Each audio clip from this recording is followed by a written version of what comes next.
sous une pluie torrentielle qui semblait annoncer ce qui allait arriver, je suis arrivé à la salle des événements. Les gouttes s'écrasaient sur mon visage comme de petites trahisons tandis que je tenais fermement le cadeau que j'avais choisi avec tant d'amour pour le mariage de ma fille unique, Esperanza.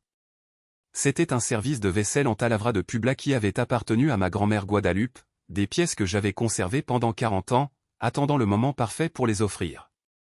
Ma robe bleue, choisie avec tant d'enthousiasme pour voir ma petite fille devenir épouse, était complètement trempée et mes cheveux gris collaient à mon front tandis que j'essayais de protéger la boîte du cadeau sous mon châle. C'est juste en franchissant la porte de la salle de fête que j'ai entendu une phrase si cruelle et impitoyable qu'elle m'a fait trembler jusqu'aux os. Quelque chose que je n'aurais jamais imaginé entendre de ma vie. Et ma seule réaction a été de faire quelque chose d'impensable, quelque chose qui changerait nos vies pour toujours. Pendant des mois, Esperanza m'avait impliqué dans chaque détail des préparatifs. Elle me consultait sur les fleurs pour l'autel, le goût du gâteau, les couleurs de la décoration, la musique pour la cérémonie, ou du moins c'est ce que je croyais. Je pensais que mon avis comptait, que mon expérience en tant que femme mariée depuis 35 ans avait de la valeur pour elle. Comme j'étais dans l'erreur. Au cours des dernières semaines, j'avais remarqué quelque chose d'étrange dans son comportement. Elle répondait à mes appels avec empressement, évitait mon regard quand nous parlions. Elle semblait nerveuse chaque fois que je mentionnais un détail du mariage. J'attribuais ce changement au stress naturel d'une future mariée. En tant que mère, je comprenais que le stress pré-mariage pouvait amener les filles à agir de manière étrange. Je n'aurais jamais imaginé qu'il y avait quelque chose de bien plus douloureux derrière cette attitude. Je me suis arrêté sous le auvent de l'entrée de la salle, secouant la pluie de mon châle mouillé quand j'ai entendu la voix de ma fille venant de la salle principale.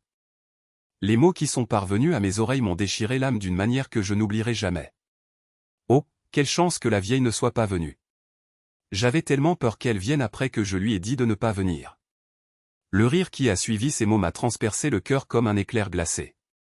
C'était Esperanza. Ma Esperanza, parlant de moi comme si j'étais un fardeau lourd dans sa vie la plus importante. La voix de réconfort, sa meilleure amie depuis le collège, lui a répondu avec complicité. Oh, ma chère, tu as été très maligne de la décourager de venir. Imagine la honte de devoir supporter ta mère donnant son avis sur tout à ton propre mariage. J'ai senti comme si on m'avait enlevé l'air de mes poumons. Pendant 68 ans de vie, je n'avais jamais éprouvé une douleur aussi profonde et aussi cruelle. La fille que j'ai élevée seule après la mort de son père Jésus il y a 12 ans. La petite que j'ai bercée dans mes bras quand elle avait de la fièvre. Que j'ai consolée à chaque déception amoureuse, que j'ai soutenue dans chaque décision importante. Elle célébrait mon absence le jour le plus significatif de son existence. Je suis resté immobile sous la pluie, invisible aux invités qui couraient vers l'intérieur de la salle pour se protéger de l'averse. Les mots continuaient à m'atteindre comme des coups précis. Miguel, le fiancé, a commenté avec un petit rire. Ta mère a toujours été très intense, n'est-ce pas? Quelle chance que tu l'aies convaincue de ne pas venir. Esperanza a ri à nouveau. Intense est une belle façon de dire collante. Elle a toujours voulu contrôler tout dans ma vie. Aujourd'hui, c'est mon jour. Je peux enfin faire les choses à ma manière sans qu'elle soit sur mon dos. Chaque mot était une révélation douloureuse sur la façon dont ma propre fille me percevait réellement. Moi, qui pensais être une mère présente et aimante, j'étais vue comme contrôlante et agaçante. Moi, qui avais sacrifié mes propres rêves pour m'assurer qu'elle ait toutes les opportunités que je n'avais jamais eues, j'étais considéré comme un obstacle à son bonheur. La pluie continuait de tomber sans relâche, mais mes larmes étaient plus chaudes que n'importe quelle tempête. Je restais là, trempé, écoutant ma fille et ses invités célébrer mon absence. Ils ont déjà vu comment s'habille ma mère, continua Esperanza, toujours avec ses robes si démodées et ses odeurs de naphtaline. Cela me faisait de la peine que les gens la voient et pensent que c'est ainsi que nous sommes. Consuelo ajouta.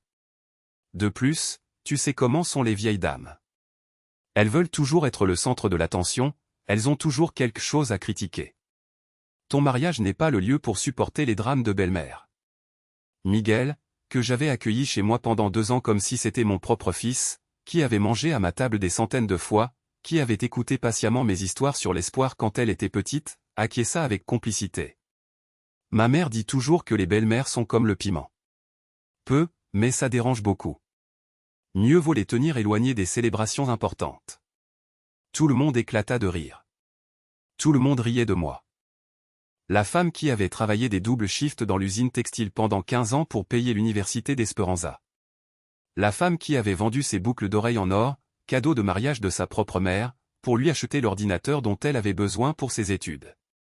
La femme qui se levait à 4 heures du matin pour lui préparer des petits déjeuners spéciaux quand elle avait des examens importants. La femme qui avait économisé centime par centime pendant des années pour pouvoir contribuer financièrement à ce même mariage qui célébrait maintenant mon absence. Lentement, je me retournai et marchai vers ma voiture, laissant le cadeau trempé sur le sol de l'entrée. La vaisselle en talavra de ma grand-mère, que j'avais conservée avec tant d'amour pendant des décennies, resta là abandonnée sous la pluie, comme moi-même j'avais été abandonné par ma propre chair. Mais alors que je conduisais de retour chez moi, les mains tremblantes sur le volant et les larmes brouillant ma vue, quelque chose en moi commença à changer. Une nouvelle froideur, une détermination que je n'avais jamais ressentie, commença à grandir dans ma poitrine. Ce qu'il ne savait pas, c'est que Maria Guadalupe Hernandez Moral n'était pas la vieille dame sans défense qu'il croyait connaître. Je rentrai chez moi complètement trempé, mais étrangement sereine. Ma petite maison en adobe dans la colonie Doctor, que j'avais achetée avec l'assurance vie de mon mari Ressus, ne m'avait jamais semblé aussi accueillante et sûre que cette nuit-là. Je retirai la robe bleu marine que j'avais choisie avec tant d'enthousiasme et enfilai ma robe de chambre la plus confortable. Ensuite, je préparai une tasse de thé à la camomille avec du miel, comme ma mère me l'avait appris quand j'étais enfant, et je m'assis dans mon rocking chair en osier pour traiter ce que je venais de vivre. Toute ma vie, j'avais défini ma valeur en tant que personne à travers ma capacité à prendre soin des autres.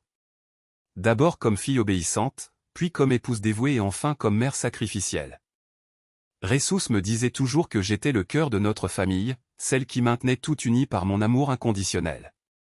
Quand il est parti d'une crise cardiaque massive il y a 12 ans, j'ai promis sur sa tombe que je prendrais soin d'Esperanza jusqu'à mon dernier souffle. Je pensais tenir cette promesse de la meilleure façon possible, mais ce soir, j'avais découvert une vérité brutale. Mon amour inconditionnel avait été interprété comme une faiblesse. Mon dévouement avait été perçu comme une intrusion. Ma présence avait été ressentie comme un fardeau. Le téléphone a sonné 3 fois pendant la nuit. C'était Espérance. Je n'ai pas répondu. Pour la première fois de ma vie de mère. Je n'ai tout simplement pas répondu aux appels de ma fille. Sur le répondeur, qu'Espérance m'avait offert l'année dernière pour rester en contact avec le monde moderne, ces messages s'étaient accumulés. D'abord, elle semblait inquiète. « Maman, pourquoi n'es-tu pas venue au mariage ? Je suis inquiète. Appelle-moi. » Puis, elle était agacée. « Maman. Il est très tard et tu n'as pas répondu. Ce n'est pas normal chez toi. Appelle-moi tout de suite. » Enfin, elle était irritée. « Maman, tu es vraiment dramatique. C'est ma nuit de noces et tu me fais du souci. Appelle-moi demain quand tu seras calmée. » Dramatique. Elle avait appelé dramatique ma douleur de découvrir que ma propre fille avait conspiré pour m'humilier publiquement. Je me suis levé du rocking chair et je suis allé dans ma chambre. Dans le placard, derrière mes robes du dimanche, j'avais une boîte à chaussures où je gardais mes documents les plus importants. Je l'ai ouverte avec précaution et j'ai vérifié chaque papier, acte de propriété, police d'assurance, certificat d'investissement, compte bancaire, tout ce que Jésus avait soigneusement organisé pour moi avant de mourir. Espérance n'avait aucune idée de ce que contenait cette boîte. Elle avait toujours supposé que je vivais uniquement de ma pension en tant que travailleuse textile, un montant modeste qui couvrait à peine les dépenses de base. Ce qu'elle ne savait pas, c'est que Jésus avait été un homme beaucoup plus prévoyant qu'il n'y paraissait. Pendant 25 ans de mariage, il avait silencieusement investi dans de petites propriétés et des comptes d'épargne, pensant toujours à notre avenir et à celui de notre fille. À sa mort, il m'avait laissé un patrimoine considérable que j'avais géré discrètement, sans ostentation, sans me vanter, car c'est ainsi que ma mère m'avait éduqué. L'argent bien acquis n'a pas besoin d'être exhibé. J'ai compté les documents. 3 petites maisons à louer dans la colonie Santa Maria, un compte d'épargne avec des intérêts qui avaient considérablement augmenté en 12 ans. 2 terrains à Xochimilco que Jésus avait achetés en pensant construire une maison de campagne pour notre vieillesse et plusieurs polices d'assurance qui arrivaient à échéance à différentes dates. Au total, un patrimoine qui permettrait à quiconque de vivre confortablement sans travailler pour le reste de sa vie. Pendant des années, j'ai gardé cette information privée car je ne voulais pas qu'Espérance se sente obligée de prendre soin de moi par intérêt économique. Je voulais que notre relation soit authentique, basée sur un véritable amour, pas sur des attentes d'héritage. Quelle ironie cette décision s'est révélée. En gardant ma situation économique secrète, j'avais permis à ma fille de me voir comme un fardeau économique, en plus d'être émotionnel, mais maintenant les choses allaient changer. Le lendemain matin, je me suis réveillé avec une clarté d'esprit que je n'avais pas expérimentée depuis des années. En prenant tranquillement mon petit déjeuner avec mes œufs ranchereaux et des tortillas faites à la main, j'ai pris la première décision réelle de ma nouvelle vie. J'allais chercher maître Fernando Ramirez, l'avocat qui avait géré les affaires légales de Jésus. C'était un homme intègre, aux cheveux argentés et à l'expérience réelle, qui connaissait parfaitement la situation économique que mon mari m'avait laissée. D'abord, j'ai appelé pour prendre rendez-vous. Madame Maria Guadalupe, quel plaisir de vous entendre. Comment allez-vous? Avez-vous besoin d'une démarche particulière? Sa voix semblait sincèrement heureuse d'avoir de mes nouvelles. C'était la première personne depuis des mois qui semblait se réjouir de parler avec moi. Maître Ramirez, j'ai besoin de faire quelques changements importants dans mon testament. Pourriez-vous me recevoir cet après-midi? Il y eut une pause. Bien sûr, madame. Tout va bien. Tout va parfaitement bien, licencié. Pour la première fois depuis longtemps, tout est très clair. Je suis arrivé dans son bureau vêtu de mon meilleur tailleur, le bleu marine avec des boutons dorés que j'avais acheté pour la remise des diplômes d'Espérance il y a 6 ans. Je m'étais coiffé au salon de beauté de Madame Carmen et je portais les boucles d'oreilles en perles que Jésus m'avait offertes pour notre 20e anniversaire. Je voulais avoir l'air de la femme respectable et déterminée que j'étais vraiment, et non de la vieille dame vulnérable que ma famille pensait que j'étais. Le licencié Ramirez m'a accueilli dans son bureau avec la courtoisie habituelle, mais j'ai remarqué de la curiosité dans ses yeux. Madame Maria Guadalupe, je suis très heureux de vous voir aussi. Comment puis-je vous aider? Je me suis installé sur la chaise en face de son bureau et j'ai respiré profondément. Licencié, je veux créer une fondation. Ses sourcils se sont légèrement haussés. Quel type de fondation? Pour les mères âgées qui ont été abandonnées ou humiliées par leurs enfants. Je veux que mon patrimoine soit utilisé pour aider des femmes qui ont vécu des expériences similaires à la mienne. Je lui ai tout raconté. Le mariage, les mots cruels, l'humiliation publique, le cadeau abandonné sous la pluie. Le licencié Ramirez a écouté en silence, hochant parfois la tête en signe de désapprobation. Quand j'ai terminé mon récit, il a enlevé ses lunettes et les a nettoyées lentement. Madame Maria Guadalupe, je suis vraiment désolé que vous ayez vécu cela. Aucune mère ne mérite d'être traitée ainsi, surtout une femme comme vous qui s'est tant sacrifiée pour sa famille. Nous avons passé 3 heures à examiner des documents et à structurer les changements légaux. Chaque signature était un pas vers ma liberté émotionnelle. La Fondation Mère Digne recevrait 70% de mon patrimoine immédiatement et les 30% restants après ma mort. Espérance hériterait uniquement de la maison où je vivais et seulement après que je ne sois plus présente dans ce monde. Tout le reste serait dédié à aider des femmes dans ma situation.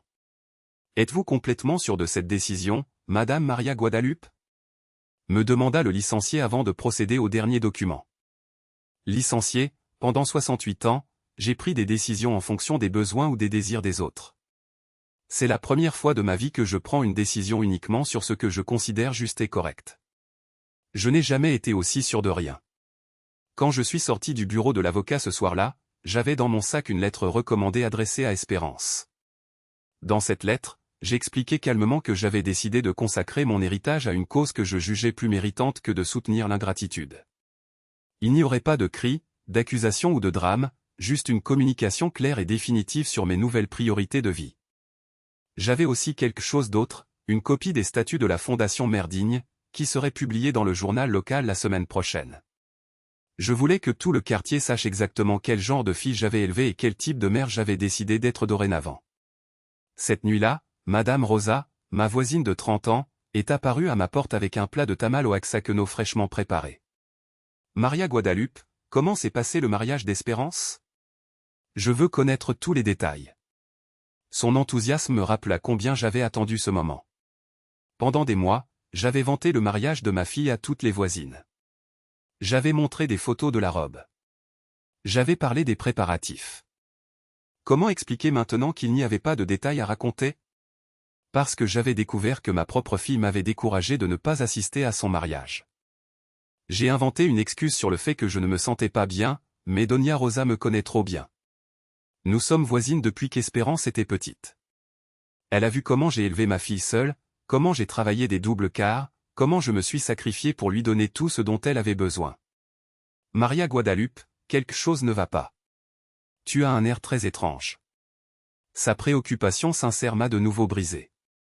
Je lui ai tout raconté, de la pluie aux mots cruels que j'ai entendus à la porte de la salle. Doña Rosa est devenue furieuse. Quelle ingratitude! Après tout ce que tu as fait pour cette fille. Mais sa colère, bien que réconfortante, ne guérissait pas la douleur que je ressentais. Et maintenant, que vas-tu faire? Me demanda-t-elle. J'ai déjà fait ce que je devais faire, Rosa. J'ai pris des décisions que j'aurais dû prendre il y a des années. Je lui ai montré les documents de la fondation. Ses yeux se sont écarquillés. Maria Guadalupe, tu avais tout cet argent? Jésus était très prévoyant. Il a toujours voulu assurer mon avenir. Et Espérance le sait, elle va le savoir très bientôt. Demain, elle recevra une lettre recommandée avec toutes les informations. Doña Rosa a doucement sifflé. Oh, Maria Guadalupe, ça va être un scandale dans toute la colonie. Qu'il en soit ainsi, Rosa. J'en ai assez de vivre ma vie en essayant d'éviter les scandales. Parfois, les scandales sont nécessaires pour que la vérité éclate. Cette nuit-là, pour la première fois depuis des mois, j'ai dormi profondément. Je ne me suis pas réveillé en m'inquiétant de savoir si Espérance était bien rentrée chez elle après la fête. Je ne me suis pas demandé si elle avait assez mangé ou si elle avait besoin de quelque chose. Je n'ai pas planifié ce que j'allais cuisiner pour elle le week-end. Pour la première fois depuis des années, mon esprit était complètement en paix, concentré uniquement sur mon propre bien-être. Le lendemain, très tôt le matin, je suis allé au bureau de poste pour envoyer personnellement la lettre recommandée. Doña Esperanza Hernández de Jiménez la recevrait avant midi. Ensuite, je suis rentré chez moi. J'ai préparé mon petit déjeuner préféré. Des œufs divorciés avec de la sauce rouge et de la sauce verte, exactement comme je les aimais, pas comme elle les aimait. Et je me suis assise dans mon jardin pour arroser mes plantes de menthe et de coriandre. En arrosant mes plantes, j'ai réfléchi à toutes ces années passées à justifier les actions de ma fille, à excuser son éloignement progressif, à interpréter sa froideur comme une indépendance naturelle de la jeunesse. J'avais normalisé son manque d'intérêt pour ma vie, sa façon de changer de sujet quand je racontais mes histoires, son impatience quand j'avais besoin d'aide pour quelque chose. Mais l'humiliation du mariage avait été la goutte d'eau qui a fait déborder le vase. Il n'y avait plus moyen de justifier ou de rationaliser ce que j'avais entendu. Les mots étaient sortis de sa bouche avec une telle naturelle, une telle complicité, qu'il était évident qu'elle n'en était pas à sa première fois à parler ainsi de moi. Elle se plaignait probablement depuis des années de sa mère collante, à ses amis, à son petit ami, à quiconque voulait écouter. Le téléphone a commencé à sonner à 11h30. Je n'ai pas répondu. Il a continué à sonner toutes les 10 minutes pendant les 2 heures suivantes. Je n'ai pas répondu. À 14h, j'ai entendu le moteur d'une voiture se garer devant chez moi avec empressement. Ensuite, j'ai entendu des pas précipités sur mon allée de gravier, suivis de coups désespérés à ma porte. Maman, maman, ouvre-moi. J'ai besoin de te parler. C'était Espérance. Sa voix oscillait entre panique et colère. Elle avait reçu la lettre. J'ai terminé d'arroser mes plantes calmement. Je me suis soigneusement lavé les mains. Je me suis coiffé devant le miroir de l'entrée et je suis enfin allé ouvrir la porte. Ma fille était là, sur le seuil, encore habillée avec les vêtements de la veille, avec de profondes cernes et du maquillage coulé. Dans ses mains tremblantes, elle tenait la lettre recommandée qu'elle venait d'ouvrir. Ses yeux étaient rouges, mais je ne savais pas si c'était à cause des larmes ou de la colère que je voyais clairement sur son visage. « Maman, qu'est-ce que c'est? Tu ne peux pas être sérieuse. » Je l'ai regardée dans les yeux pour la première fois depuis des années, sans ressentir le besoin automatique de la rassurer ou de protéger ses sentiments. Je suis complètement sérieuse, Espérance. J'ai pris une décision réfléchie sur la façon d'utiliser mon patrimoine. Mais maman, c'est ridicule. Tu ne peux pas donner tout notre argent à des étrangers. Notre argent. Choix de mots intéressants pour quelqu'un qui n'avait jamais montré le moindre intérêt pour mes finances. Ce n'est pas notre argent, Espérance. C'est mon argent. L'argent que ton père m'a laissé et que j'ai géré seul pendant 12 ans. Elle resta sans voix un moment, réalisant que sa mère avait eu une autonomie financière tout ce temps sans qu'elle le sache. Mais pourquoi? Qu'est-ce que j'ai fait de mal? Elle a été la question que j'attendais. Je l'ai invitée à entrer dans le salon. Je lui ai offert de l'eau de fleurs d'hibiscus fraîche. Nous nous sommes assises comme deux étrangères polies, maintenant une distance physique et émotionnelle. L'air entre nous était lourd, chargé d'années de malentendus et de ressentiments non exprimés. Espérance. J'ai commencé d'une voix calme. Hier, j'ai entendu une conversation très révélatrice. Son visage devint immédiatement pâle. Quelle conversation? La conversation où tu as dit que tu étais soulagé que la vieille ne soit pas venue à ton mariage. La conversation où tu m'as traité de collante, et où tu as dit que tu pouvais enfin faire les choses à ta manière sans moi. Le silence qui suivit dura plusieurs minutes éternelles. Espérance essaya de nier, puis de minimiser, puis d'expliquer qu'elle était nerveuse et qu'elle ne parlait pas sérieusement. Maman, tu sais que je ne voulais pas dire ça. J'étais stressé. Les gens disent des bêtises quand ils sont nerveux. Espérance. En 68 ans de vie, j'ai appris que les gens montrent qui ils sont vraiment quand ils pensent que personne ne les écoute. Tu as montré très clairement ce que tu ressens vraiment à mon égard. Je lui ai expliqué calmement que la fondation Amerdine était déjà en cours de structuration, que 70% de mon patrimoine serait donné immédiatement et le reste après ma mort. Elle n'hériterait que de la maison où je vivais, et seulement après que je ne sois plus là. Ses tentatives de me convaincre devenaient de plus en plus désespérées. Elle me promit des visites hebdomadaires, des appels quotidiens, une inclusion dans toutes les décisions familiales importantes. C'était comme si elle lisait une liste d'obligations de fille obéissante qu'elle avait préparée en chemin vers ma maison. Maman, puis-je changer? Nous pouvons arranger cela. Donne-moi juste une chance. Espérance. Quand tu avais 10 ans et que tu as eu une pneumonie, j'ai dormi sur une chaise à côté de ton lit pendant 5 jours. Quand tu as pleuré pour ton premier petit ami qui t'a brisé le cœur, j'ai annulé mes heures supplémentaires à l'usine pour rester avec toi. Quand tu avais besoin d'argent pour l'université, j'ai vendu mes boucles d'oreilles en or sans hésiter. À aucun moment je n'ai pensé que ces gestes étaient dramatiques ou collants. C'étaient des gestes d'amour inconditionnel. Ma voix resta sereine tout au long de cette conversation, ce qui sembla perturber Espérance plus que n'importe quel cri l'aurait fait. Quand elle se leva pour partir, elle essaya encore une fois. Maman, s'il te plaît, pouvons-nous en parler quand tu seras plus calme? Je l'ai accompagnée jusqu'à la porte et je lui ai dit, Espérance, je n'ai jamais été aussi calme de ma vie.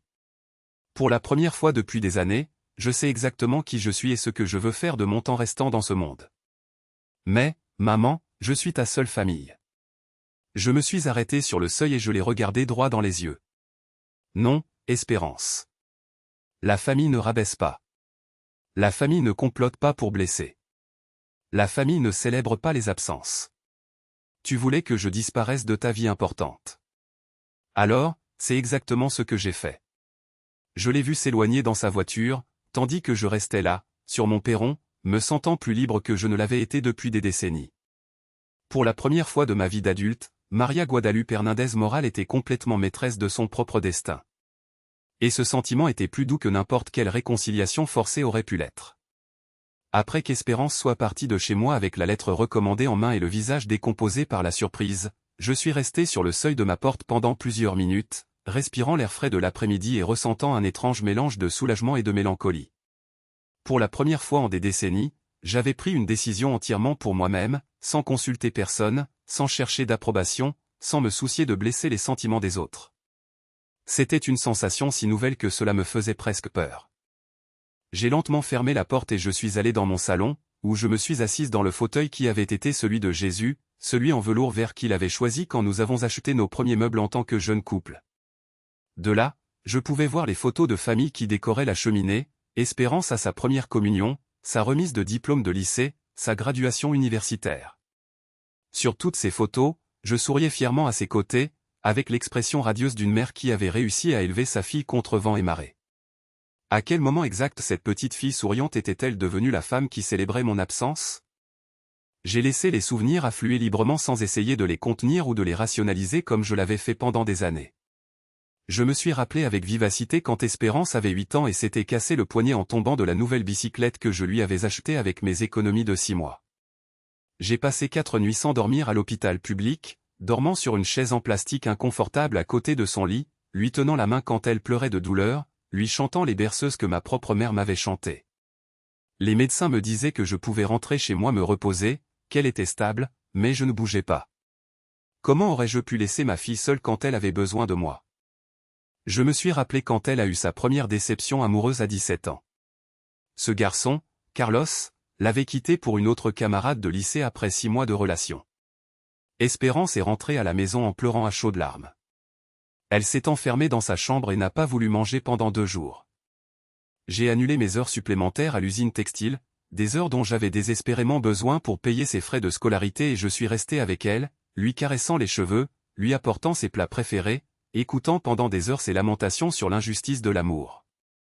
Je lui ai assuré qu'elle trouverait quelqu'un qui l'aimerait comme elle le méritait, que Carlos ne valait pas ses larmes. À tous ces moments, j'étais son héroïne, la personne en qui elle avait entièrement confiance, son refuge contre les cruautés du monde. Je me suis aussi rappelé des sacrifices financiers que j'ai faits sans qu'elle ne s'en rende compte. Quand j'avais 15 ans et que je voulais partir en voyage scolaire à Guadalajara avec ma classe, j'ai vendu ma bague de fiançailles, une simple alliance, mais pleine de signification sentimentale, pour réunir l'argent. Je lui ai dit que j'avais économisé en travaillant des heures supplémentaires. Quand elle a eu besoin d'un ordinateur pour ses projets universitaires, j'ai vendu la chaîne en or que j'avais héritée de ma grand-mère. Quand elle a voulu étudier l'anglais dans une académie privée parce qu'elle disait qu'à l'école publique, elle n'apprenait pas bien, j'ai travaillé à nettoyer des bureaux le week-end pendant une année entière pour payer les mensualités.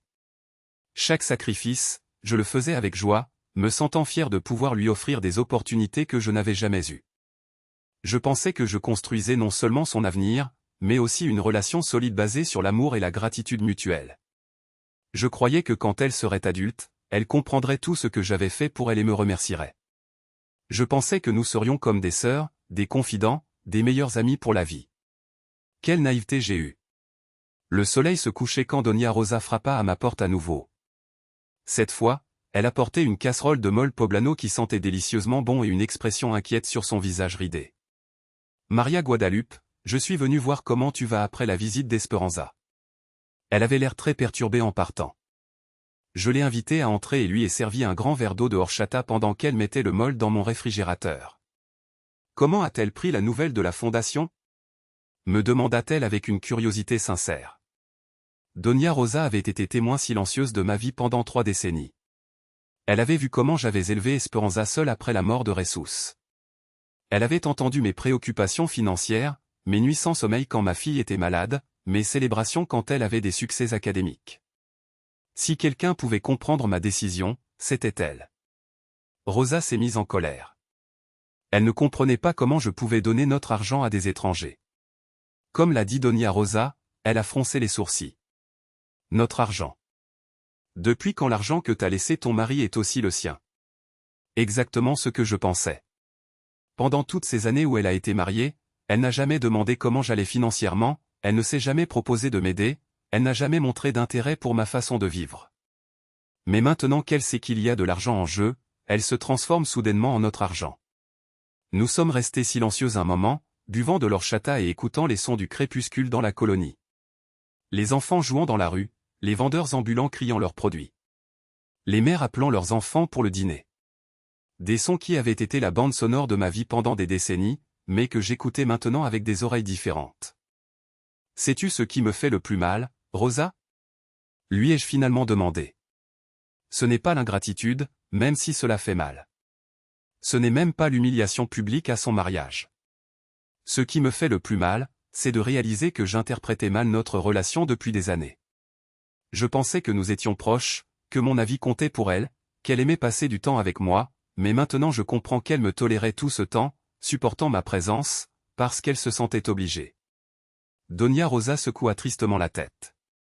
Oh, Maria Guadalupe, les enfants d'aujourd'hui sont très différents de ceux d'avant. Avant, on respectait les parents, même si on n'était pas d'accord avec eux. Maintenant, ils croient qu'ils peuvent nous traiter comme des fardeaux. Mais ce n'est pas seulement un manque de respect, Rosa, c'est qu'elle me voit vraiment comme un poids. Quand elle parlait avec ses amis au mariage, son soulagement était sincère. Elle ne faisait pas semblant pour bien paraître. Elle était vraiment contente que je ne sois pas venu. Cette réalisation me faisait plus mal que n'importe quel cri ou insulte directe. Au moins, la cruauté ouverte est honnête. Mais découvrir que pendant des années, j'avais vécu dans une illusion d'affection mutuelle était dévastateur. Cette nuit-là, après le départ de Doña Rosa, je me suis consacré à examiner chaque recoin de ma maison avec des yeux neufs. Chaque objet me racontait une histoire différente maintenant que je connaissais la vérité sur les sentiments de ma fille à mon égard. Le cadre avec sa photo de remise de diplôme universitaire ne me remplissait plus de fierté maternelle, mais me rappelait toutes les fois où je lui avais demandé des nouvelles de sa carrière et elle me répondait par monosyllabes, comme si mes questions étaient une gêne. La nappe brodée que j'avais faite pour sa première maison ne me semblait plus un beau cadeau, mais un symbole de mon besoin d'être présente dans sa vie, de manière qu'elle ne désirait clairement pas. Les contenants vides empilés dans ma cuisine, récipient où je lui avais envoyé de la nourriture maison pendant des années, me paraissaient maintenant la preuve de mon refus d'accepter qu'elle ne voulait plus que je prenne soin d'elle comme quand elle était enfant.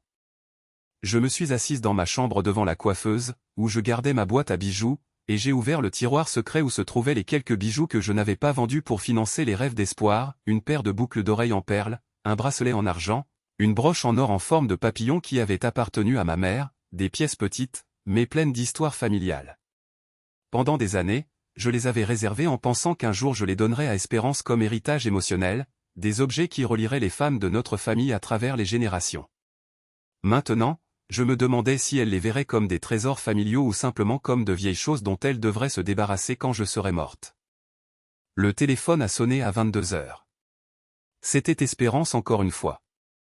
Cette fois, j'ai répondu, mais pas avec l'anxiété maternelle habituelle. J'ai répondu avec le calme de quelqu'un qui avait déjà pris toutes les décisions importantes. Maman, nous devons parler plus calmement. Miguel et moi voulons venir demain pour nous asseoir avec toi et résoudre cela en famille. Miguel veut venir, ai-je demandé avec une curiosité sincère. Depuis quand Miguel s'implique-t-il dans mes affaires financières? Eh bien, c'est mon mari, maman. Ce qui m'affecte aussi lui. Je comprends. Et quand vous avez décidé de me décourager de ne pas aller au mariage, vous l'avez aussi consulté. Silence. Espérance. Tu m'as dit que tu étais soulagée que l'ancienne ne soit pas venue. As-tu aussi consulté cette opinion avec ton mari? Maman, s'il te plaît, ne sois pas comme ça. Tu sors les choses de leur contexte. Hors contexte. Espérance. Tu étais à ton propre mariage, entouré de tes proches, l'un des jours les plus heureux de ta vie. Dans ce contexte, tu as exprimé ton soulagement face à mon absence. Il n'y a pas de contexte plus clair que ça. Un autre long silence. Écoute, demain nous venons à 15 heures. S'il te plaît, réfléchis bien cette nuit. Cela n'a pas à être définitif. Elle a raccroché sans attendre ma réponse. Je n'ai pas pu dormir cette nuit-là, mais pas par anxiété ou tristesse comme je l'avais prévu. Mon esprit était étrangement actif, traitant des décennies de petits détails qui prenaient maintenant un sens complètement différent. Je me suis rappelé toutes les fois où Espérance avait changé de sujet quand je commençais à raconter des histoires de ma jeunesse ou de son enfance.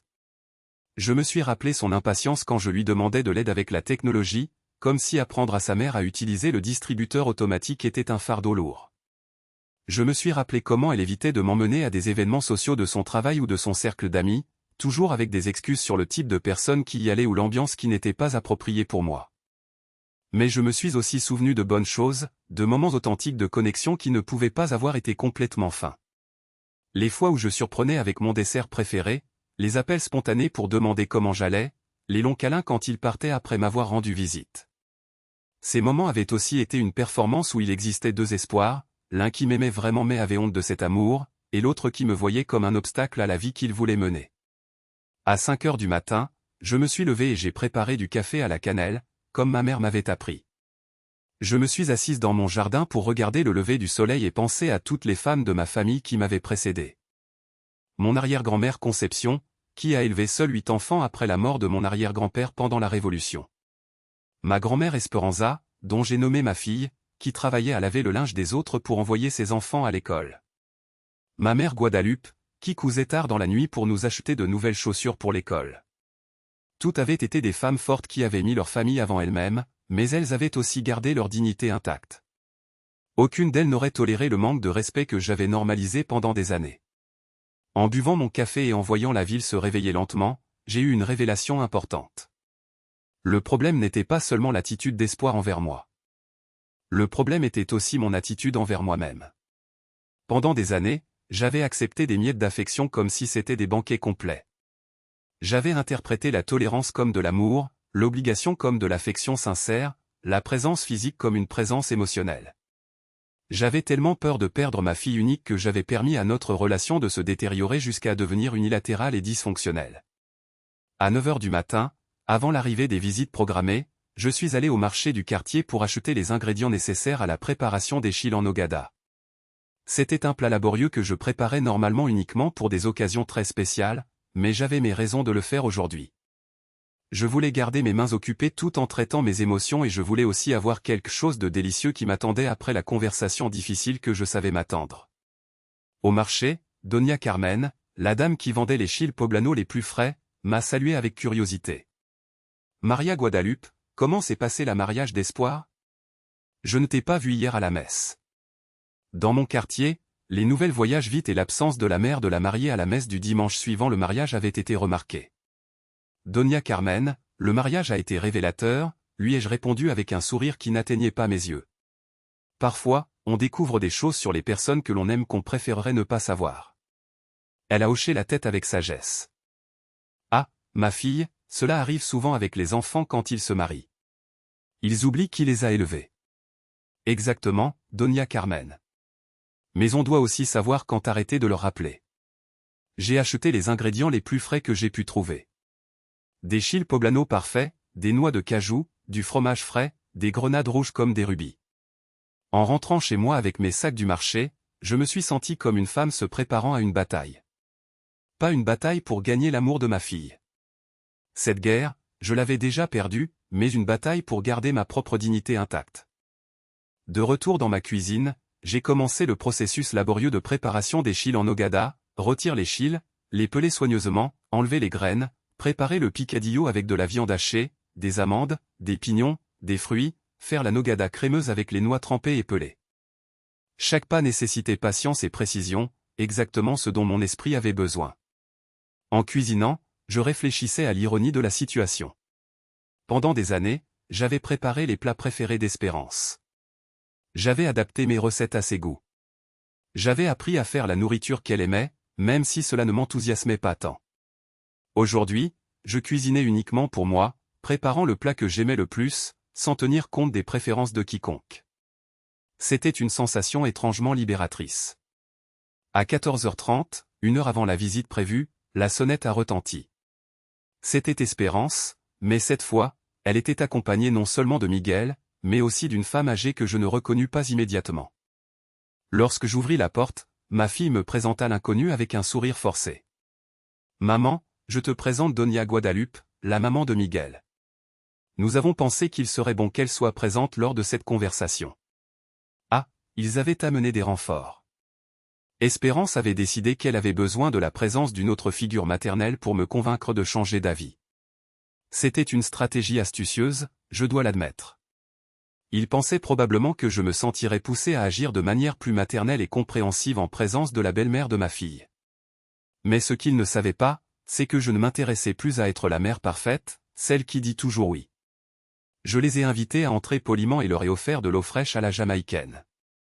La cuisine sentait délicieusement les chili en nogada et j'ai remarqué comment Miguel respirait l'arôme avec appréciation. Ça sent délicieux, Doña Maria Guadalupe. Vous faites des chili en nogada?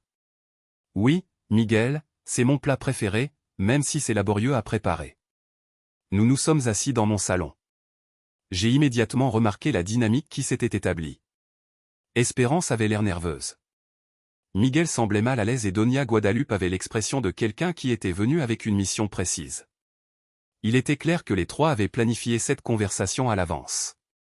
Doña Maria Guadalupe, la belle-mère de ma fille, a commencé d'une voix douce mais ferme.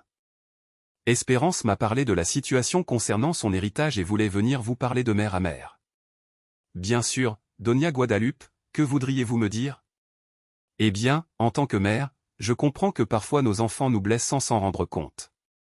Les jeunes d'aujourd'hui parlent sans réfléchir, disent des choses qu'ils ne ressentent pas vraiment, mais cela ne signifie pas que nous devons les punir si sévèrement. Intéressant. Donc, Espérance lui avait raconté sa version des événements, probablement en minimisant ses paroles cruelles et en se présentant comme la victime d'une mère dramatique et irrationnelle. Espérance lui a-t-elle dit exactement ce que j'ai entendu à son mariage? Demandai-je avec une curiosité sincère. Elle m'a dit qu'il y avait eu un malentendu, que vous aviez mal interprété certaines choses qu'elle a dites quand elle était nerveuse. Je regardais directement Espérance. Un malentendu. Interprétation erronée. Ma fille ne pouvait pas soutenir mon regard. Maman, je t'ai déjà expliqué que j'étais stressé. Espérance. Je l'ai interrompu d'une voix calme. Regarde Donia Guadalupe dans les yeux et répète exactement les mots que tu as dit sur moi à ton mariage. Mot pour mot. Le silence qui suivit fut assourdissant. Allez, fille. Si ce n'était que des mots prononcés sous le stress, si ce sont des malentendus ou des interprétations erronées, tu ne devrais pas avoir honte de les répéter. Espérance devint rouge comme une tomate mûre. Miguel intervint. Donia Maria Guadalupe, je pense que le point est que nous pouvons tous surmonter cela. Les familles se pardonnent, n'est-ce pas, Miguel? Je lui répondis calmement. Vous étiez présent lorsque votre épouse a exprimé son soulagement parce que je n'étais pas apparu à son mariage. Eh bien, j'y étais ou non? Oui, j'étais présente. Et cela vous a semblé approprié? Miguel regarda Esperanza en quête d'aide, mais elle ne pouvait toujours pas relever les yeux. C'était un moment difficile, murmura-t-elle finalement. Difficile pour qui, Miguel? Pour vous qui célébriez mon absence ou pour moi qui étais humilié publiquement sans le savoir? Donia Guadalupe s'éclaircit la gorge, mal à l'aise. Donia Maria Guadalupe, je comprends que vous vous sentiez blessé, mais ne pensez-vous pas que cette réaction est un peu extrême? Donnez tout votre patrimoine pour quelques mots prononcés dans un moment de stress. Là était le point clé. Pour le reste du monde, ma réaction semblait démesurée. Une mère normale aurait pleuré, se serait plainte, aurait exigé des excuses, mais aurait finalement pardonné. Une mère normale n'aurait pas complètement réorganisé sa vie financière en réponse à une humiliation publique. Mais je ne voulais plus être une mère normale. Donia Guadalupe, lui répondis-je d'une voix aussi sereine que possible. Permettez-moi de vous poser une question. Si vous découvriez que votre fils a parlé de vous comme d'un fardeau pendant des années, qu'il a feint l'affection par obligation, qu'il se réjouit de votre absence lors des moments importants de sa vie, que feriez-vous? Elle n'avait pas de réponse à cela, car c'est ce que j'avais découvert. Ce n'étaient pas des mots isolés prononcés sous stress. C'était la révélation de la façon dont ma fille me percevait vraiment après 68 ans d'amour inconditionnel de ma part. Je me levai lentement et marchai vers la cuisine. Les chili en nogada sont prêts. Voudriez-vous en goûter un peu avant de continuer cette conversation? Les quatre me suivirent dans la cuisine, où je servis le plat que j'avais préparé avec tant d'amour pour moi-même. Alors que nous mangions dans un silence gênant, je réfléchissais à l'absurdité de la situation. Me voilà en train de servir de la nourriture délicieuse aux personnes qui étaient venues me convaincre de renoncer à mon autonomie financière pour le bien de la paix familiale. C'était, pensais-je en mâchant lentement mon parfait chili en nogada, le dernier acte de service maternel que je réaliserais par obligation. À partir de maintenant, toute ma générosité serait volontaire et méritée. Après avoir terminé de manger les chili en nogada dans un silence qui s'épaississait chaque minute, nous retournâmes dans le salon où la tension était palpable. Donia Guadalupe, la belle-mère de ma fille, s'éclaircit la gorge, se préparant pour ce qui semblait clairement être l'argument final qui me ferait changer d'avis. Donia Maria Guadalupe commença d'une voix maternelle qui prétendait être persuasive. J'ai réfléchi à ce que vous m'avez dit. En tant que mère, je comprends parfaitement votre douleur, mais réfléchissez-y bien. Vaut-il vraiment la peine de détruire une famille pour quelques mots prononcés sans réfléchir? Ses yeux me regardaient avec la condescendance typique de quelqu'un qui pense parler à une personne ayant perdu la raison. Détruire une famille. Répétai-je lentement, savourant l'ironie de ces mots. Qui a exactement détruit quoi, Donia Guadalupe? Esperanza se tortillait sur sa chaise. Miguel regardait le sol comme si c'était la chose la plus fascinante au monde. Il était évident qu'ils espéraient que la présence d'une figure maternelle extérieure me rendrait plus docile, plus disposé à céder pour le bien de l'harmonie familiale. Eh bien, continua Donia Guadalupe, vous punissez Esperanza pour un moment de faiblesse. Les jeunes disent parfois des choses cruelles sous pression, mais cela ne signifie pas qu'ils ne vous aiment pas. Je me suis levé lentement et j'ai marché vers la étagère où se trouvaient mes photos de famille. J'ai pris une photo d'Espérance lors de sa remise de diplôme et je l'ai tenue dans mes mains, observant ce sourire radieux qui m'avait tant ému il y a 6 ans. Donia Guadalupe, croyez-vous que le véritable amour s'exprime en célébrant l'absence de la personne aimée? Non. Mais pensez-vous que le véritable amour s'exprime en ressentant du soulagement quand cette personne n'est pas là lors des moments les plus importants? Doña María Guadalupe prend les choses trop à cœur. Pensez-vous que le véritable amour s'exprime en appelant sa mère collante et contrôlante devant des inconnus? Le silence qui suivit fut absolu, même le bruit de la rue semblait s'être arrêté. Je remis la photo à sa place et me dirigeai directement vers Espérance, qui continuait à éviter mon regard. « Fille, regarde-moi dans les yeux. » Elle leva lentement les yeux. « Pendant 28 ans, je t'ai aimé inconditionnellement. » « Est-ce vrai? » « Oui, maman. Pendant 28 ans, j'ai sacrifié mes propres désirs pour m'assurer que tu avais tout ce dont tu avais besoin. » « Est-ce vrai? » « Oui. Pendant 28 ans, j'ai été là chaque fois que tu avais besoin de moi, peu importe l'heure, peu importe mes propres plans. » « Est-ce vrai? » Sa voix se brisa légèrement. « Oui, maman. »« Alors, explique-moi, Espérance. À quel moment précis suis-je devenu le genre de mère dont on se sent soulagé quand elle n'est pas là? » Les larmes commencèrent à couler sur ses joues, mais je gardai ma voix calme et mes yeux fixés sur les siens. « Je vais te dire quand, fille. Je suis devenu ce genre de mère quand tu as décidé que mon amour inconditionnel était quelque chose que tu pouvais prendre pour acquis. Quand tu as commencé à voir mes gestes d'affection comme des obligations que j'avais envers toi au lieu de cadeaux que je te donnais volontairement. » Miguel finit par parler. « Doña María Guadalupe, Espérance est désolée. Ce n'est pas suffisant. » Je me tournai vers lui avec un sourire qui n'atteignait pas mes yeux. « Miguel. Dirais-tu que ma fille semble désolée de m'avoir blessé ou désolée d'avoir été découverte? » Il ouvrit la bouche pour répondre, mais aucun son ne sortit, car il y a une grande différence entre ces deux choses.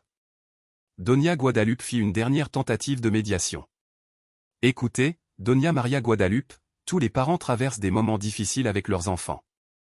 C'est une partie de la vie, mais à la fin de la journée, la famille est ce que nous avons de plus important. » « Vous avez raison, » répondis-je calmement.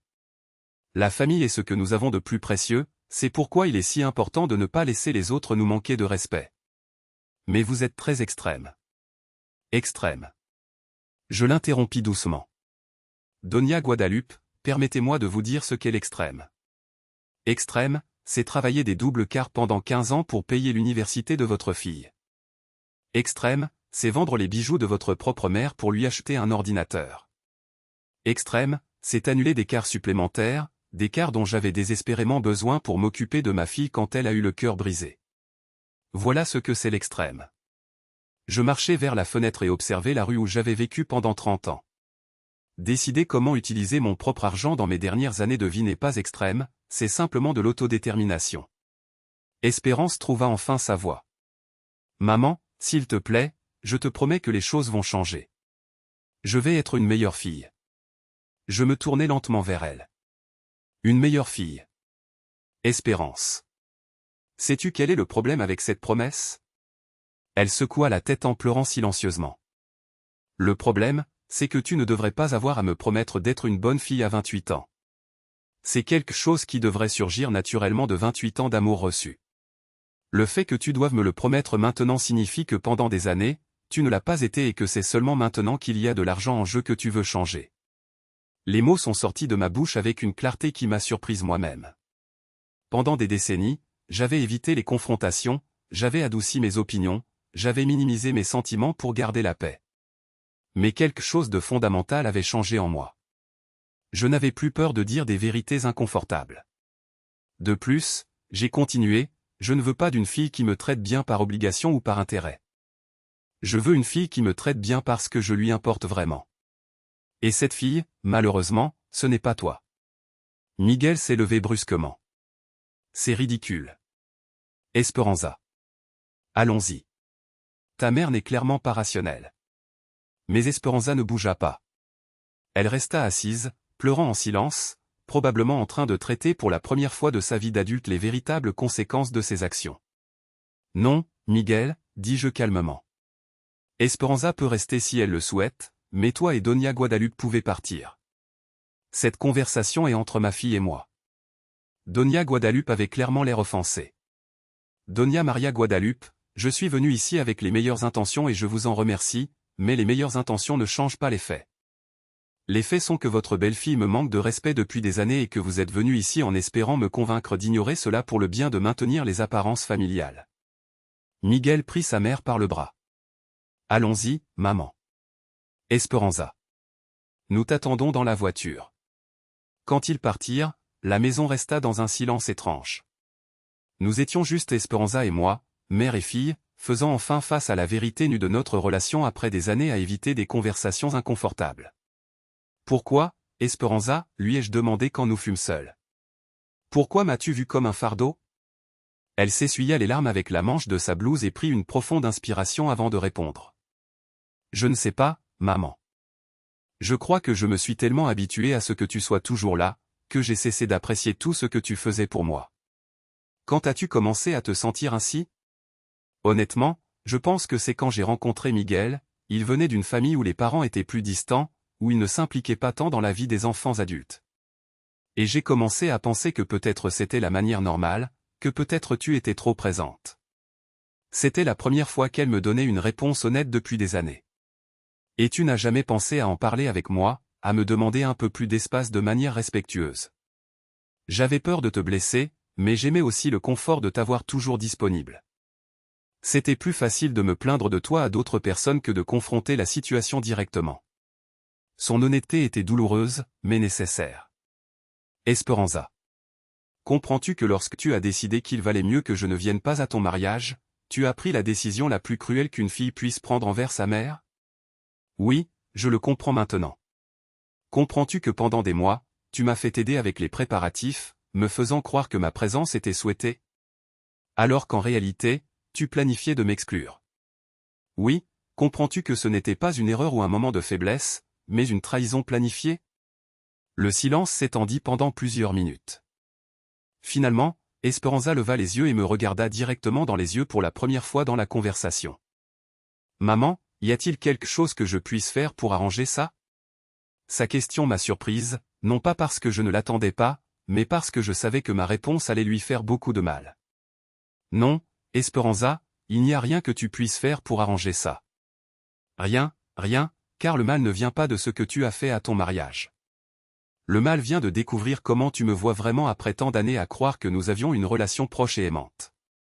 Je me suis assise dans le fauteuil en face d'elle, maintenant une distance physique qui reflétait la distance émotionnelle qui existait désormais entre nous. Ma fille, si demain tu commençais à me traiter merveilleusement, si tu m'appelais tous les jours, si tu m'invitais à toutes tes célébrations, si tu me couvrais d'attention, je saurais que tu le fais parce que tu regrettes d'avoir perdu un héritage, pas parce que tu te soucies réellement de moi. Et cela serait encore plus douloureux que l'indifférence. Mais maman, je t'aime. Esperanza. Il y a différents types d'amour. Il y a l'amour que tu ressens pour quelqu'un parce qu'il t'est utile et l'amour que tu ressens pour quelqu'un parce que cette personne enrichit ta vie simplement en existant. Pendant des années, j'ai pensé que tu m'aimais de la deuxième manière, mais maintenant je sais que tu m'aimais de la première. Elle est restée silencieuse, traitant mes mots. Et sais-tu ce qui est le plus triste dans tout ça? J'ai continué. C'est que j'ai moi-même contribué à cette situation. Je t'ai appris que mon amour était inconditionnel, sans t'apprendre que mon respect pour toi dépendait de la façon dont tu me traitais. Je t'ai donné tant, sans rien attendre en retour, que tu n'as jamais appris à apprécier ce que tu recevais. Le soleil commençait à se coucher, remplissant mon salon d'une lumière dorée qui rendait tout irréel. Esperanza et moi avions discuté pendant des heures, mais pour la première fois depuis des années, nous avions vraiment communiqué au lieu de simplement échanger des mots polis. Maman, que va-t-il se passer maintenant? Me demanda-t-elle d'une voix petite. Maintenant, tu vas vivre ta vie et je vais vivre la mienne. Cela signifie que nous n'aurons plus jamais de relation. Cela signifie que nous aurons la relation que tu choisiras. Si tu décides que tu veux vraiment connaître la femme que je suis, au-delà de me voir comme ta mère nourricière, peut-être pourrons-nous construire quelque chose de nouveau, mais cela devra être complètement différent de ce que nous avons eu jusqu'à présent. Et la fondation est définitive, complètement définitive. Demain matin, je vais signer les derniers documents. D'ici vendredi, la fondation Mère Digne sera officiellement établie et opérationnelle. Esperanza hocha lentement la tête, acceptant enfin que sa mère n'était pas la femme malléable qu'elle avait connue pendant 28 ans. Puis-je te poser une question, maman? Bien sûr. Es-tu heureuse de cette décision? La question m'a prise au dépourvu car personne ne m'avait demandé si j'étais heureuse depuis des décennies. Cela avait toujours été à propos de ce que les autres avaient besoin, voulaient ou attendaient de moi. Sais-tu quoi, Esperanza? Oui. Pour la première fois depuis de nombreuses années, je suis complètement heureuse d'une décision que j'ai prise. Je me sens en paix avec moi-même, même si cela signifie me perdre. Ma fille, je t'ai perdue il y a longtemps, je ne m'en étais juste pas rendu compte jusqu'à présent. Ces mots nous ont fait mal à toutes les deux, mais c'était la vérité la plus pure qui était sortie de ma bouche depuis des années.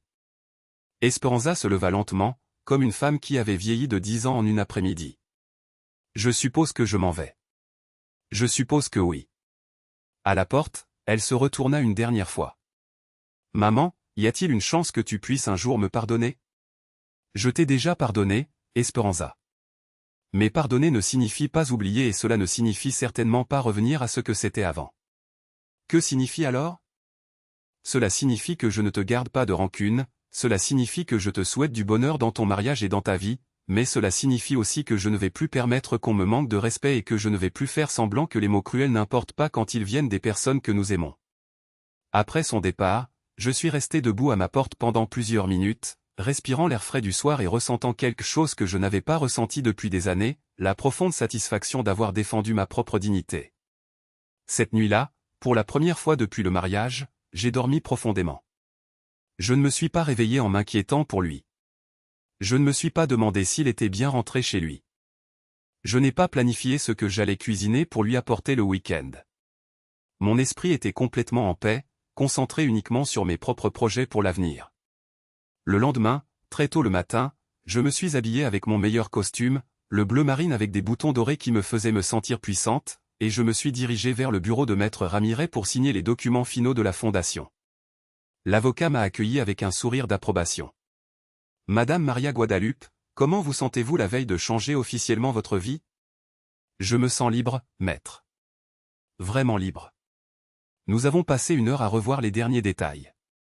La fondation Mère Digne aurait son siège dans un petit bureau, mais digne, au centre-ville. Je serai la présidente fondatrice avec un salaire modeste qui me permettrait de vivre confortablement tout en aidant d'autres femmes dans des situations similaires.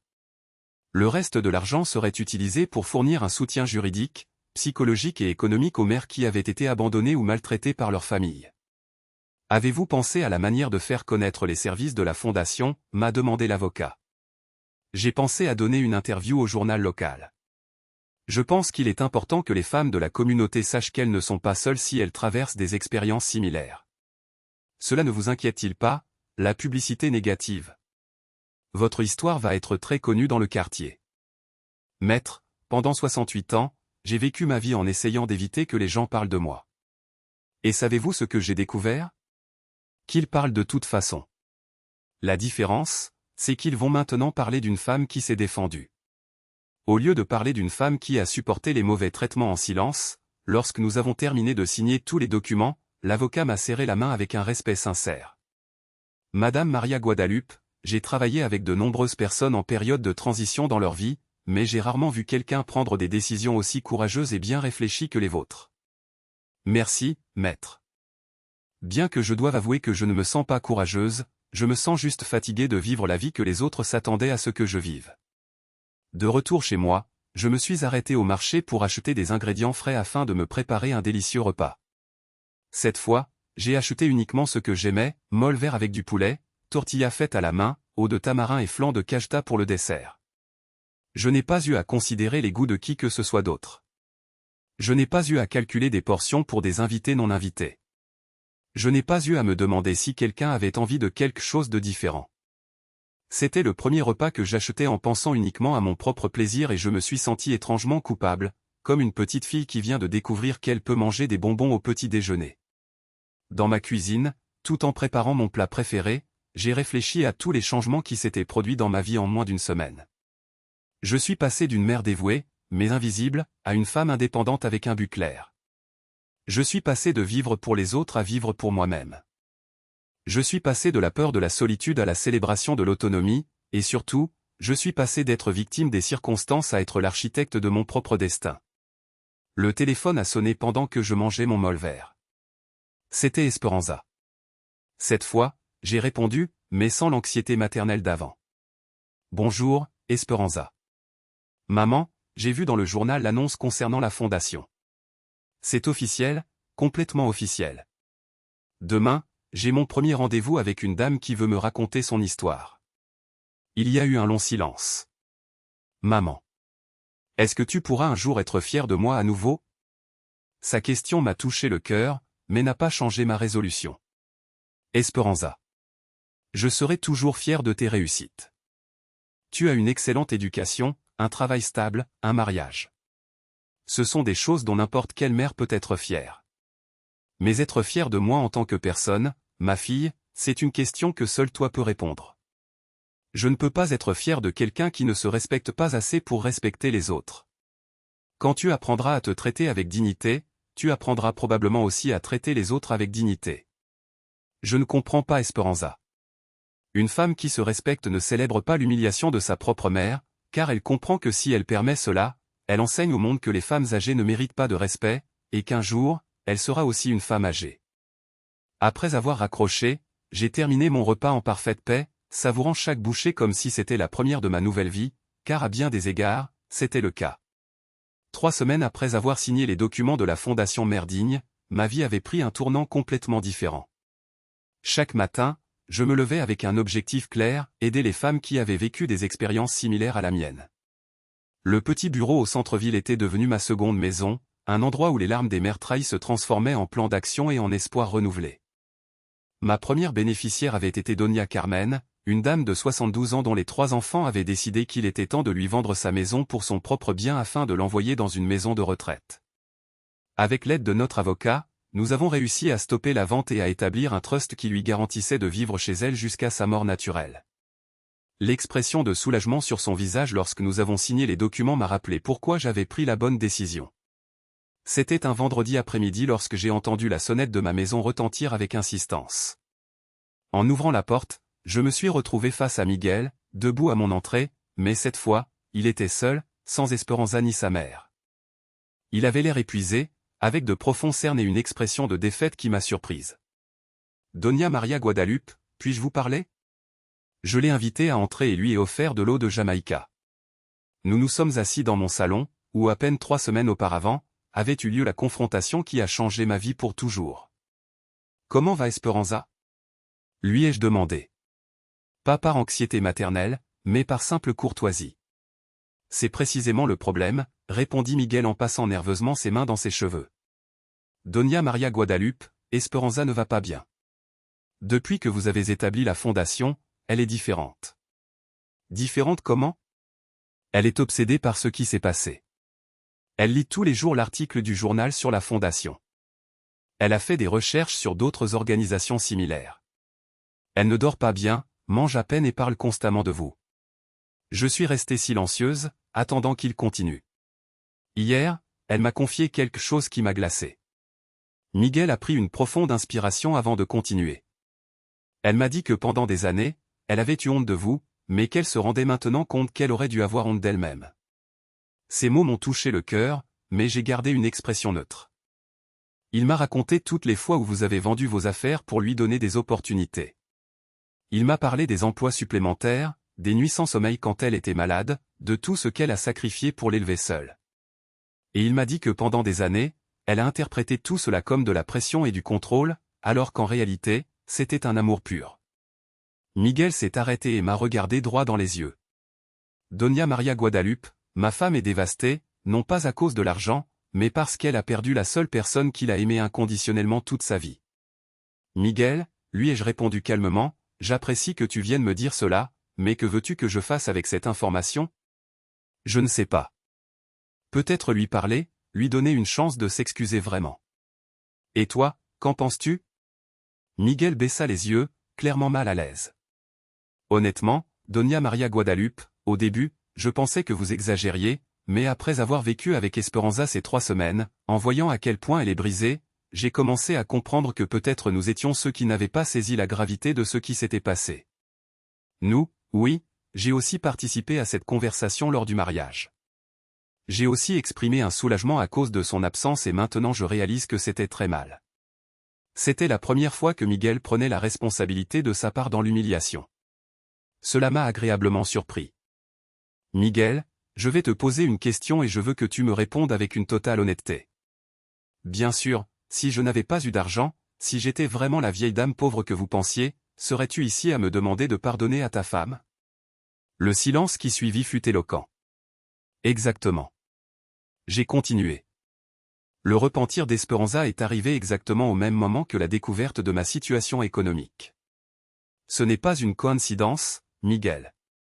C'est de l'opportunisme déguisé en remords. Mais, Doña María Guadalupe, ne croyez-vous pas que les gens peuvent changer sincèrement? Bien sûr qu'ils peuvent changer, mais le changement sincère prend du temps et se prouve par des actions, pas par des mots désespérés quand on perd des avantages économiques. Miguel est resté avec moi encore 1 heure, me racontant les changements qu'il avait observés chez Esperanza. Selon lui, ma fille avait commencé à appeler d'autres mères de son âge pour leur demander comment était leur relation avec leur propre mère. Elle avait commencé à lire des livres sur les relations familiales. Elle était même allée à l'église pour parler avec le père Alejandro du pardon et de la réconciliation. Sais-tu ce qui m'intéresse dans tout cela, Miguel, lui ai-je dit quand il eut fini son récit. Quoi? Que l'espoir fait tout ce travail d'introspection et de croissance personnelle. Mais elle ne m'a pas contacté directement une seule fois. C'est qu'elle a peur que vous la rejetiez. Et n'avez-vous pas pensé que peut-être le premier pas vers une réconciliation sincère serait d'affronter cette peur et de risquer le rejet? Miguel n'avait pas de réponse à cela. Miguel, pendant 28 ans, j'ai été celle qui a toujours fait le premier pas, celle qui a toujours cherché le dialogue, celle qui a toujours tendu la main. Si Esperanza veut vraiment une relation différente avec moi, elle va devoir apprendre à faire aussi le premier pas. Quand Miguel est parti, je suis resté à réfléchir à notre conversation. D'un côté, j'étais heureuse de savoir qu'Esperanza comprenait enfin l'ampleur de ses actions. D'un autre côté, j'étais inquiète que sa croissance apparente soit motivée par la perte économique plutôt que par un véritable éveil de conscience. Cette nuit-là, alors que je préparais tranquillement mon dîner, mon téléphone a sonné. C'était Doña Rosa, excitée par des nouvelles du quartier. María Guadalupe, tu as entendu? L'histoire de ta fondation est parue dans le journal national.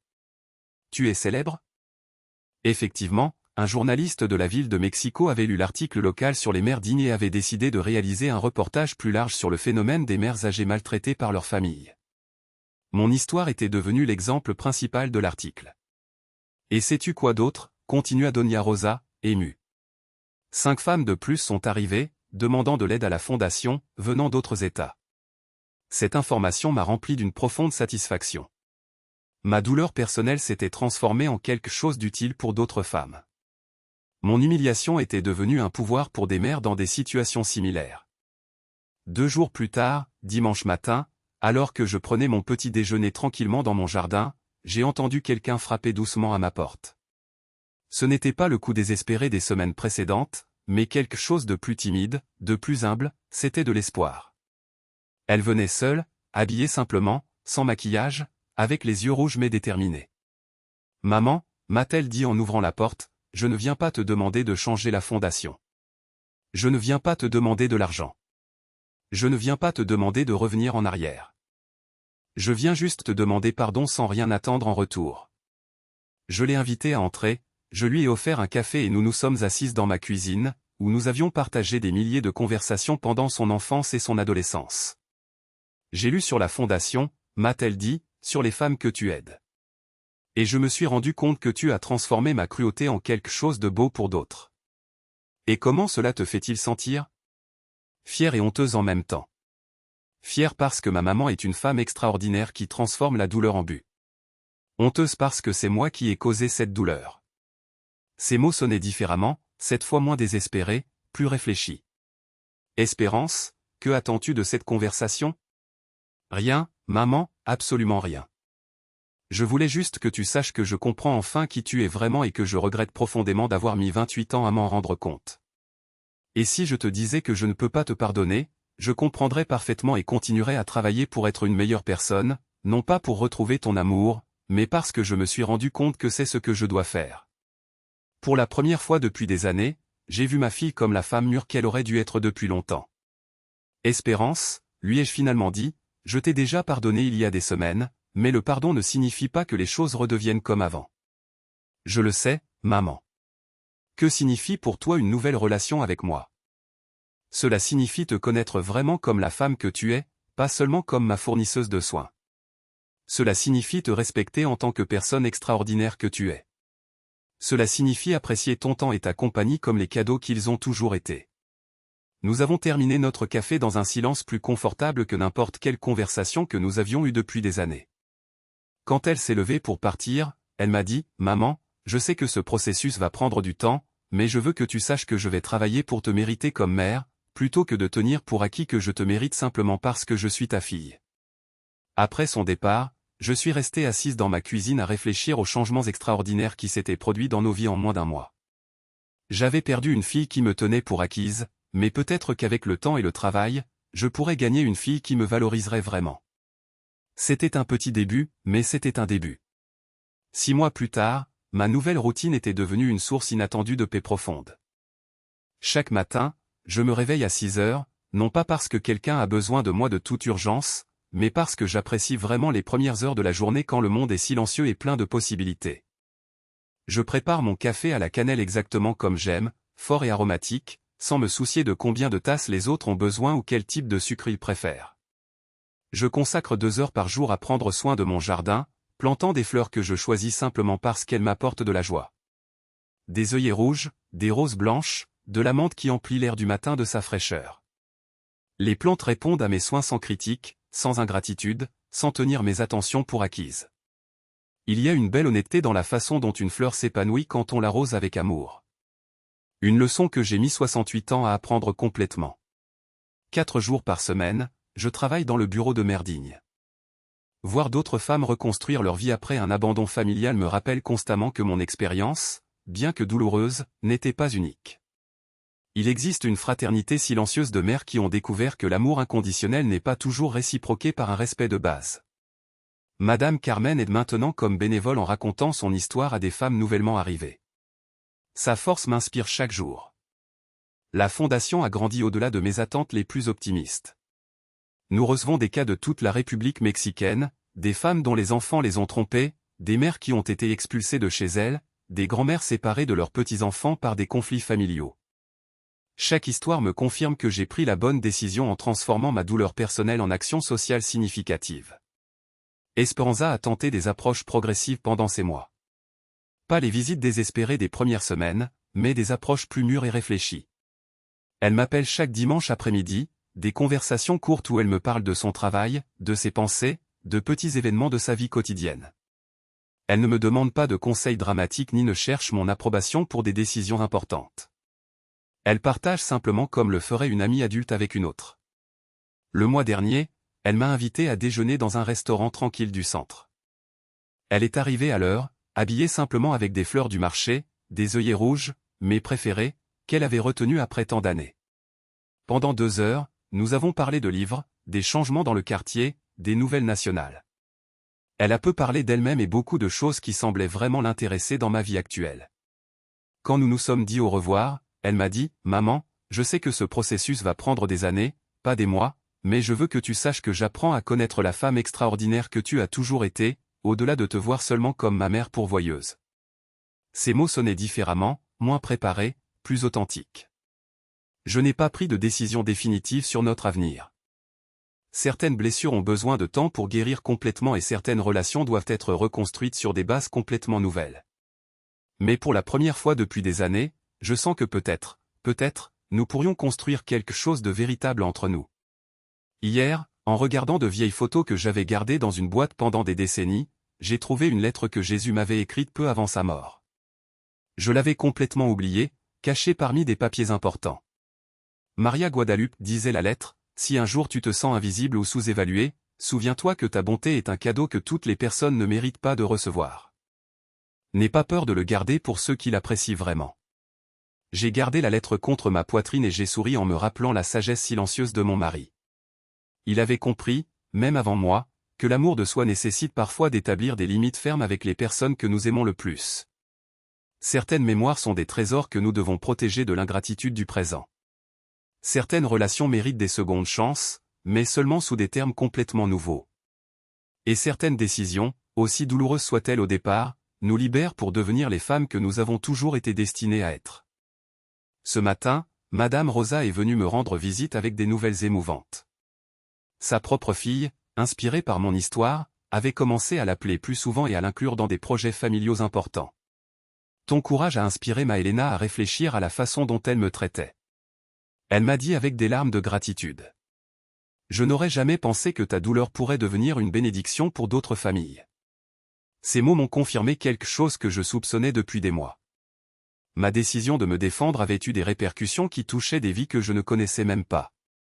Combien de femmes avaient lu mon histoire dans le journal et avaient décidé qu'elle méritait aussi du respect? Combien de filles avaient réfléchi à leur propre relation avec leur mère après avoir vu les conséquences de prendre l'amour filial pour acquis? Au crépuscule, je suis assise dans mon jardin avec une tasse de tisane à la camomille, observant les fleurs que j'ai plantées de mes propres mains, écoutant les sons apaisants d'un quartier qui me voit maintenant comme la femme qui s'est défendue. Pas comme la victime qui a souffert en silence. L'air sent le jasmin et de nouvelles possibilités. Mon cœur est en paix avec les décisions que j'ai prises. Mon esprit est clair sur le chemin que j'ai choisi. Mon âme est satisfaite de la femme que je suis devenue. Certaines personnes diront que j'ai été trop sévère, que les familles doivent pardonner et oublier, peu importe les circonstances.